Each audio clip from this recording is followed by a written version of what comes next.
Hello, नमस्कार प्रस्तुतियों। देखिए इस क्लास के अंदर हम राजस्थान के सीईटी एग्ज़ाम 2024 की तैयारी के लिए राजस्थान जीके से संबंधित कुछ महत्वपूर्ण प्रश्न देख रहे हैं। और ये प्रश्न आपके सीईटी 2024 चाहे आप सीईटी 12th लेवल हो या फिर सीईटी ग्रेजुएशन, दोनों एग्ज़ाम के लिए बहुत ही महत्वपूर्ण प्रश्न हैं। और ये जो मॉडल पेपर है, मॉडल पेपर 1 है और ऐसा ही प्रश्न आपको एग्ज़ाम के अंदर देखने को मिल जाएगा।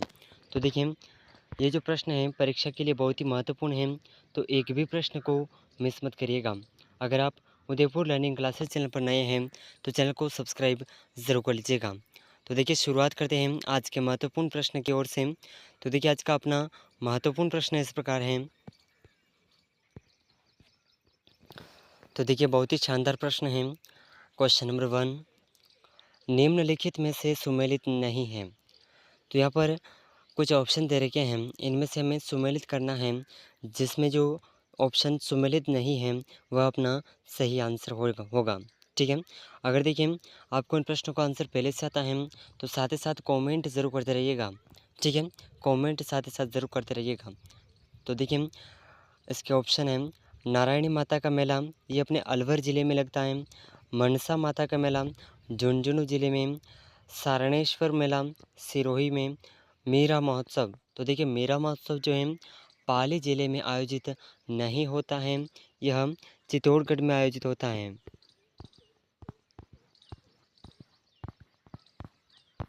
ठीक है, चित्तौड़गढ़ में यह मेला आयोजित होता है। तो इस प्रश्न का ऑप्शन डी बिल्कुल सही आंसर हो जाएगा। ठीक है, ऑप्शन डी बिल्कुल इस प्रश्न का सही आंसर हो जाएगा। ये जो पाली है ये असत्य है। ठीक है, पाली के स्थान पर आएगा चित्तौड़गढ़, ज़रूर याद रखिएगा। ठीक है, चलिए नेक्स्ट क्वेश्चन है, क्वेश्चन नंबर 2। चलिए तो देखिए क्वेश्चन नंबर 2 आपके सामने है। बहुत ही महत्वपूर्ण प्रश्न। प्रश्न इस प्रकार है कि सन्यासियों का सुल्तान किसे कहा गया है। तो देखिए सन्यासियों का सुल्तान कौन से शेख या कौन से शाह को कहा गया है।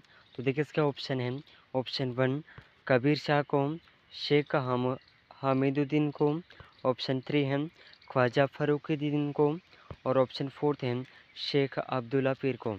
तो देखिए इन चारों ऑप्शन में से सन्यासियों का जो सुल्तान है यह शेख हामिदुद्दीन को कहा जाता है। तो इस प्रश्न का ऑप्शन 2 बिल्कुल सही आंसर हो जाएगा। ठीक है, ऑप्शन 2 इस प्रश्न का बिल्कुल सही आंसर हो जाएगा। चलिए अगला प्रश्न है क्वेश्चन नंबर 3, बहुत ही महत्वपूर्ण प्रश्न। तो देखिए क्वेश्चन नंबर 3 आपके सामने है, बहुत ही महत्वपूर्ण प्रश्न है, ज़रूर याद रखिएगा। ठीक है, तो देखिए इस प्रकार है क्वेश्चन, ट्रेच आयोग का गठन राजस्थान के कौन से किसान आंदोलन का परिणाम था। तो देखिए ट्रेच आयोग का गठन राजस्थान के कौन से किसान आंदोलन का परिणाम था।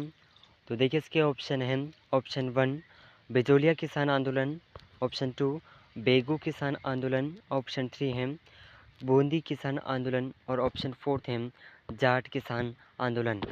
तो देखिए इन चारों ऑप्शन में से ट्रेच आयोग जो है, ट्रेच आयोग का गठन जो है ये कौन से आंदोलन का जो परिणाम था। तो ये आंदोलन है बेगू किसान आंदोलन, इसका ये परिणाम था जिसके स्वरूप ट्रेच आयोग का गठन किया गया था। ठीक है, चलिए अगला प्रश्न है क्वेश्चन नंबर 4, बहुत ही महत्वपूर्ण प्रश्न है, ज़रूर याद रखिएगा। चलिए तो देखिए क्वेश्चन नंबर 4 आपके सामने है, बहुत ही महत्वपूर्ण प्रश्न है।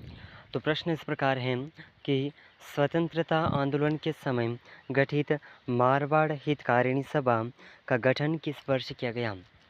तो देखिए स्वतंत्रता आंदोलन के समय गठित मारवाड़ हितकारिणी सभा का जो गठन है ये किस वर्ष किया गया था। इसके ऑप्शन हैं, ऑप्शन 1 वर्ष 1920 में, ऑप्शन 2 वर्ष 1924 में, ऑप्शन 3 है वर्ष 1918 में, ऑप्शन 4 है वर्ष 1930 में।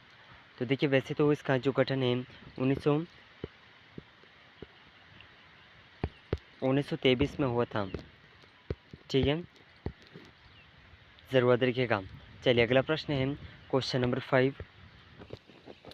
तो देखिए इस प्रश्न का ऑप्शन 3 बिल्कुल सही आंसर हो जाएगा। ठीक है, चलिए अगला प्रश्न है क्वेश्चन नंबर 5।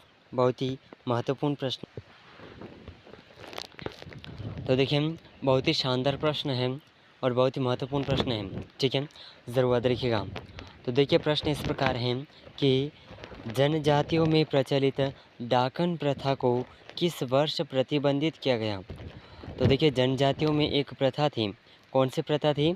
डाकन प्रथा। तो इस प्रथा को कब प्रतिबंधित किया गया, इस क्वेश्चन के अंदर पूछा गया है। तो देखिए इसके ऑप्शन है, ऑप्शन 1 वर्ष 1851 ईस्वी में, ऑप्शन 2 वर्ष 1856 में, ऑप्शन 3 है 1854 ईस्वी में और ऑप्शन 4 है 1853 ईस्वी में। तो देखिए इन चार ऑप्शन में से जनजातियों में प्रचलित डाकन प्रथा को प्रतिबंधित 1853 ईस्वी में किया गया था, ठीक है, 1853 ईस्वी। तो इस प्रश्न का ऑप्शन डी बिल्कुल सही आंसर हो जाएगा, ठीक है। ऑप्शन डी बहुत ही महत्वपूर्ण प्रश्न है, ज़रूर याद रखिएगा और इसका ऑप्शन डी बिल्कुल सही आंसर हो जाएगा, ठीक है। चलिए अगला प्रश्न है क्वेश्चन नंबर 6। चलिए तो देखिए बहुत ही महत्वपूर्ण प्रश्न है क्वेश्चन नंबर 6। राजस्थान में श्रावण मास शुक्ल पक्ष में कौन सी तीज मनाई जाती है? तो देखिए राजस्थान में श्रावण मास में जो शुक्ल पक्ष होता है इसकी कौन सी तीज मनाई जाती है? तो ये तीज का नाम है छोटी तीज, बूढ़ी तीज, सातोड़ी तीज, कजरी तीज। तो इन चारों ऑप्शन में से इस क्वेश्चन का सही आंसर हो जाएगा ऑप्शन 1, छोटी तीज मनाई जाती हैं। और इसके अलावा भाद्र मास की कृष्ण तृतीया को बड़ी तीज मनाई जाती है, ठीक है। अगर पूछा जाए कि बड़ी तीज कब मनाई जाती है तो भाद्रपद की कृष्ण तृतीया को, ठीक है। तो ज़रूर याद रखिएगा और ये तीनों एक ही तीज में मनाई जाती हैं, बड़ी तीज में, ठीक है। और इस प्रश्न का जो सही आंसर है ऑप्शन 1 बिल्कुल सही आंसर हो जाएगा। चलिए अगला प्रश्न है क्वेश्चन नंबर 7। बहुत ही महत्वपूर्ण प्रश्न है और आने वाले एग्ज़ाम CET 2024 के अंदर इनमें से बहुत से प्रश्न आपको देखने को मिल जाएंगे। तो इन प्रश्नों को आप ज़रूर याद रखिएगा, ठीक है, बहुत ही महत्वपूर्ण प्रश्न है। चलिए तो देखिए क्वेश्चन नंबर 7 इस प्रकार है। तो देखिए क्वेश्चन नंबर 7 बहुत ही महत्वपूर्ण प्रश्न है, मारवाड़ का कुंभ किसे कहा जाता है?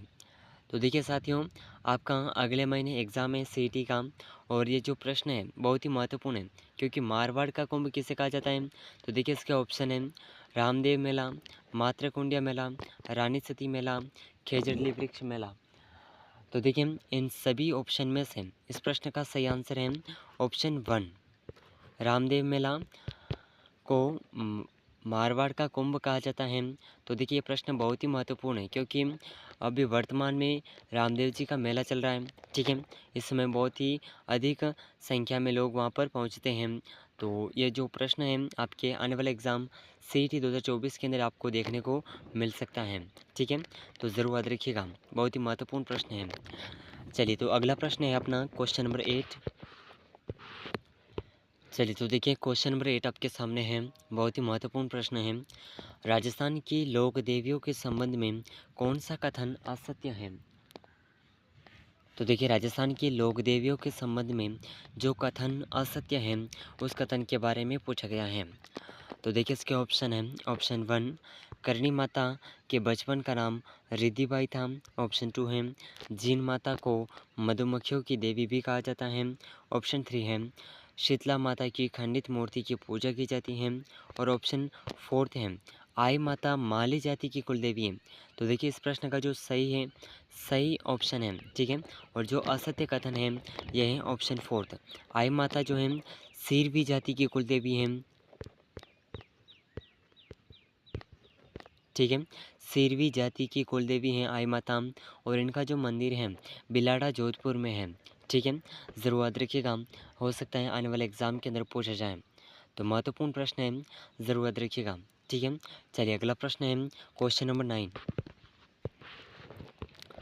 चलिए तो देखिए क्वेश्चन नंबर 9 आपके सामने है, बहुत ही महत्वपूर्ण प्रश्न है, प्रतिहार के किस शासक ने पिल्लापानी की उपाधि धारण की थी? तो देखिए प्रतिहार वंश का जो शासक था, कौन सा शासक था जिसने पिल्लापानी की उपाधि धारण की? तो देखिए इसके ऑप्शन हैं श्रीलुक, नरभट्ट, भोगभट्ट, नागभट्ट प्रथम। तो देखिए इन चारों ऑप्शन में से प्रतिहार वंश का वह शासक जिसने पिल्लापणी की उपाधि धारण की थी, यह शासक है नरभट्ट। तो इस प्रश्न का ऑप्शन बी बिल्कुल सही आंसर हो जाएगा। ठीक है, ऑप्शन बी। चलिए तो देखिए नेक्स्ट क्वेश्चन है क्वेश्चन नंबर 10, बहुत ही महत्वपूर्ण प्रश्न। तो देखिए क्वेश्चन नंबर 10 आपके सामने है, बहुत ही महत्वपूर्ण प्रश्न है। मोइनुद्दीन चिश्ती किसके शासनकाल में अजमेर आया था? तो देखिए मोइनुद्दीन चिश्ती किस शासक के शासनकाल में अजमेर आया था, इस प्रश्न के अंदर पूछा गया है।